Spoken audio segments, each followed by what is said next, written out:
All right. So today we have a live audience, y'all. Okay. This is our third live audience. Yep. Yeah, our third live audience. Super excited about it. And today we are talking about the art of feminine entrepreneurship, aligning business with your life. Okay. Yes. Oh. Perfect for our Boss Up and Bond event. So let's get into it. All right. Well, my name is Miss Sinclair, also known as the Feminine Boss. I am a real estate and finance entrepreneur, but as a transformational coach, I help women rebuild their lives after setbacks and hardships.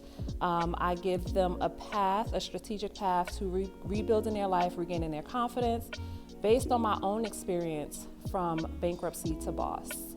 And I am Dr. Delacroix Isom. I am your life and business coach. I help women and men in leadership roles overcome anxiety and heal from traumatic experience so they can live a life of balance and harmony. Yes, don't y'all hate a mean manager or a mean God. leader, a confused leader? Okay. Ooh, So all yeah. the above. So that's why we need her. We need her. All right. So again, the art of feminine entrepreneurship. Let's talk about it. We actually came up with this topic because we were on the phone preparing for this event, right? Yes, ma'am. And I don't know if I called you or you called me. And I was like, you know what, Delacroix, by the end of the call, I was like, you know what, the other day I was ready to give everything up. Yep. I was like, I'm about to shut everything down. I'm canceling all my websites, all of my projects. I'm just done, right? And we have those days. And I'm like, what about the women who have those days but still have to show up, right? Don't have the opportunity to be in a lifestyle where they can take the day off and just to really regain themselves. Well, wait a minute, you left out the part how we laughed so hard. We both was in tears. We laughed so hard because she really was going through. Yeah. And so I'm a person that always say, if today is not the day, today is not today. I'm not giving up. I'm not doing it. I'm not pushing myself. Right. And so I used to always say that. And she said in that moment, she said, now I realize what you've been saying all of this time. Yes. You have to check in with yourself when you wake up in the morning. And I would know we have demanding schedules, demanding lives. But when you control your own time, yes, you can literally wake up and feel the energy and say, today is not today. Yeah. And you can take a break and say, okay, in 15 minutes, try it again. Wake up, see how you're feeling. If that feeling is still there, in my experience, I can only speak from my experience. Anytime that I have pushed past that feeling, the whole day was out of whack. Frustration, problems, everything. You have to be able to understand if you have this feeling, it is a guidance, it is your North Star telling you that something is off to offset you that day. So you need to take care of your emotional well-being, whatever that looks like for you in that space and that time. And I think it really supports our discussion here today and why we promote female leadership in organizations, but also entrepreneurship, because both of those positions allow you to control your schedule, right? Control the way that you operate throughout your day. And we find that if you are not in that type of position, then you are really damaging your personal wellness, your personal health, right? As we get older, something that I'm realizing is that, those lady days are a little harder to get through, right? Like I used to be able to, if my menstrual or something was coming, I'd be able to just push past it, still go out, still party. Now I need the whole week because 3 days before I'm on edge, right? Yep, My emotions are all out of whack. And then the first few days, I'm like, I don't want to do nothing. And so we really want to encourage you all in our audience to really start thinking about the lifestyles that you want to create for yourself in order to invest in your personal wellness. Especially like she said, she's getting older. And you got to think about your perimenopausal days, and that's starting in your early 30s. Some people are starting in their late 20s. So we're not educated enough to know what that really looks like, because that's a silent conversation that most women are not having, and especially most Black women are not having. And statistically, Black women suffer through perimenopause or menopause period longer than any other race. So with that information and knowing, your symptoms may start very, very early. and with your cycle, it's going to throw you off. You got to be aware of your mood swings. You got to be aware of how your body is being attacked. There are so many different things that your body goes through. It's not just the thinning of the hair. There's a lot of stuff. You know, you get the dry, itchy skin in the middle of the night. You wake up and you're just itching. You're trying to figure out, why am I itching this way? I lotioned before I lay down. Not to mention, you go through the hot sweats, right? You go through being cold. You go through your emotions doing this. 1 minute you're, hey, what's up? How you doing? The next minute you're like, get out my face. I don't want to hear it. So you have to think about those things as you are moving and adjusting through your life cycles. And so corporate America, they don't care. You got to wake up and get it. You know, if you assigned to be on the clock at a certain time and you're not in control of your time, you got to have things in place for yourself to know how to counteract that experience for when you walk in the door. So what are you doing? How are you preparing yourself? How are you setting the tone? How are you setting the structure of your day? Meditation, prayer, you know, eating a balanced meal, a healthy meal. Doing that, knowing, okay, when I go in the door, okay, I may be met with, so there's teas that you can drink. There's natural supplements that you can take to calm your mood. So you want to think about these things as you are navigating on your lady days or in your menopausal days. So. Yeah, I'm glad that you hit on corporate. So let's focus there a little bit, because I was in corporate, and for a long time I wanted to get out. I started having depression symptoms. I was having panic attacks at work, and I even had to take a leave of absence from work because I was like, what is going on? Like, for some reason, the pressure is just not as easy to maintain. Thankfully, you know, the universe is like, girl, it's time for you to go because there are bigger and greater things for you. However, you know, if I had not set up my life in a certain way to start investing in myself outside of work, in business and in investments, then it would really be hard for me to transition. So that's one thing that I definitely want to encourage women, is to start being serious about building your life outside of your corporate career. Using your career to start a business, right? Invest in yourself, learn as much as you can learn, because entrepreneurship is hard. You know, learn about how you can set up systems as a side entrepreneur so that your business runs a little smoothly and you're not doing so many things trying to make money or build your brand. Start investing in yourself, whether it is outside of your 401k, whether you have whether you're investing in stocks, whether you're investing in real estate, which, you know, I am 10 toes down about real estate, but finding other ways to sustain yourself so that you're not so crippled onto your corporate career. So let's talk about that transitioning in that, right? You gotta have self-belief. What do you believe about you to make the transition? Do you believe that you're capable? Do you believe that you have what it takes mentally and emotionally to step out? Because stepping out of corporate America requires faith. It requires, not only does it require what you believe spiritually, but it also requires what you believe about yourself, your inner you, your higher consciousness. How is it speaking to you? How is it leading you? How is it guiding you? And so you want to be aware of those things, and you want to make sure that you have a strong self-belief, because that is what's going to help you get through those hard days. Being an entrepreneur is not easy. I've been an entrepreneur for over 20-something years. I can't do corporate America. I don't have a personality for corporate America. Let's be clear. I understand that. And so, let's be very, very clear. So that's why I can go in and teach a class and go, come on home, because I'm on my own time. But being an entrepreneur requires a strong self-belief, because you're going to meet challenges every single day. There's not a day that I don't wake up that there is not a challenge. Because guess what? As an entrepreneur, you got to be your team. You got to be your marketing person. You got to, until you get in a place where you can hire those people. But in the beginning, stepping out, you got to be that person. And so when you are met with those challenges where things are not aligning and working out properly, it's not time to fold up. No, it's trying to figure out, okay, what is this situation teaching me and showing me about me? how can I grow and develop more in this area? Yes. Maybe my confidence ain't what I thought it was. So let me work on my confidence a little bit more. Maybe I didn't prepare financially for this. So how do I need to adjust? How do I need to pivot? You have to think about those things. But your self-belief, I'm telling you, if it is not where it needs to be, you will be crying. You'll be pent up in a ball, crying because you're trying to figure out, how am I going to get through this? And it's more than fasting and praying. It's way more than that. You got to dig down deep on the inside of you. And you got to know why you are here.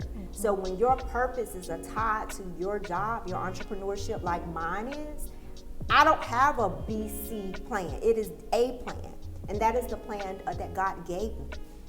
I didn't want to do what I do now. I was a cosmetologist. I love doing hair. I never thought I would come from behind the chair. Then God said, well, I need you to go over here to fitness. I don't want to be up jumping up and down in front of people. That ain't my personality. No, you're going to do it the way you do it. But he told me to go into fitness because fitness was a portion of my healing. It restored me and it helped build my confidence. Right? So everything that I was learning behind the chair, everything that I learned in fitness, God was training me to be a coach and a speaker. But I followed the plan of God for my life. And that requires a strong self-belief. When people ask me, well, what's your plans for the year? Gotta see what God says. I may have my events that I have, but what I'm doing, I gotta see what God says. I'm not stepping out of that. And all hell will break loose, and I'm still leaning on what God says. So, what is your spiritual belief and your personal self-belief? That has to be in order, that has to be intact. I'm going to piggyback on your self-belief because I think it also is impacted by, who you're around, the type of activities you're engaging in. It's almost like you have to become a new person to have self-belief, right? You have to have new habits and new interests, new desires. So it almost makes you need to become curious about different things. You need to be excited about being a different person. And so how do you really do that? Like, you've been living this life, and we talk about this all the time, programming. You are who you are up until maybe your 30s, until you start finding some wisdom, knowledge, and understanding and have the strength and ability to apply it to your life. But up until then, you're just kind of robotic. You're living your life based on what you know, who you're around, what your family traditions and your family beliefs. So it's like, how do you really switch from everything that you know into becoming this brand new person to live a life that you want to live? I don't know. For me, I had to get into darkness a little bit. I had to get into solitude a little bit. I had to be confused a little bit. I had to be okay with the depression. I had to be in my depression to know, okay, I'm at this bottom for a reason, and so now is the perfect time to recreate what I want. And so then I just kind of started to put new knowledge, new interests, hanging around new people, speaking differently, walking differently, looking differently, trying different things, and that's uncomfortable. But I know that I'm in this darkness for a reason. Like, I know that there's more to experience, and sometimes, we talked about this before, we have to be comfortable in those places. We have to get comfortable when things are uncomfortable, right? So we can figure out what the answer is, what God is telling us, what direction we need to go in. So maybe it just takes more time with yourself to kind of figure that out. Really ask yourself those hard questions. Is this really what I want to do? Is this really who I want to be? And starting to behave and create your life around this new identity that you want. This is the thing. People don't want to go through anything. They want to jump over it. And in order for you to get to the other side, the word is breakthrough. You got to break through it. You physically have to break through it. And so that requires you getting quiet. Getting quiet. Yeah. Going inwardly and hearing. You got to understand, there are going to be two voices going on. But that inner higher consciousness, that God that's on the inside of you, is not ego. So you got to get quiet. You got to get quiet because you got to understand what it is. It's not ego. And 9 times out of 10, it's not going to be what you want to do. Talk about it. It's not. It's not going to be what you want to do. It's going to scare you. It's going to push you. It's going to stretch you. It's going to challenge you. And in that process,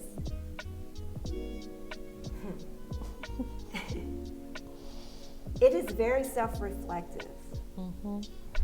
And being very vulnerable and honest with you in that space. Pulling back the layers. And sometimes it does require a coach to help you pull back the layers, especially this time. See, when I was pulling back the layers, that was over 28 years ago. Social media is what it is. Life is what it is. It wasn't this fast pace.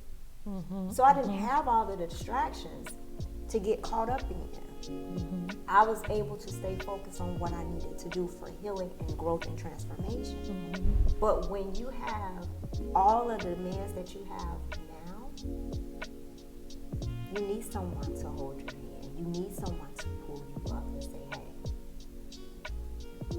this is what it is. Have you considered this? Because most questions that someone else is going to ask you, you're not going to ask yourself.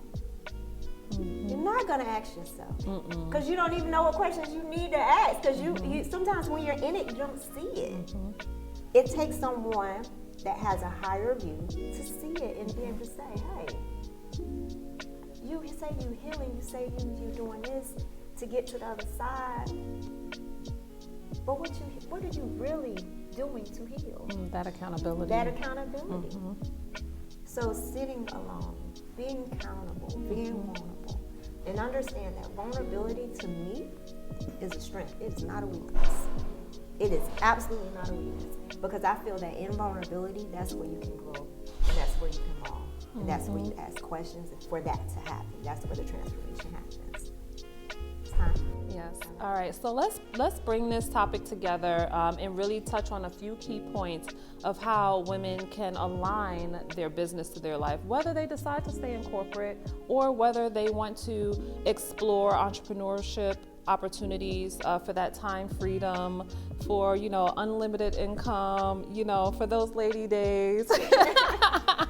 I think the first thing, as I was beginning to transform from corporate to full-time entrepreneurship, I needed to make sure my finances were in order.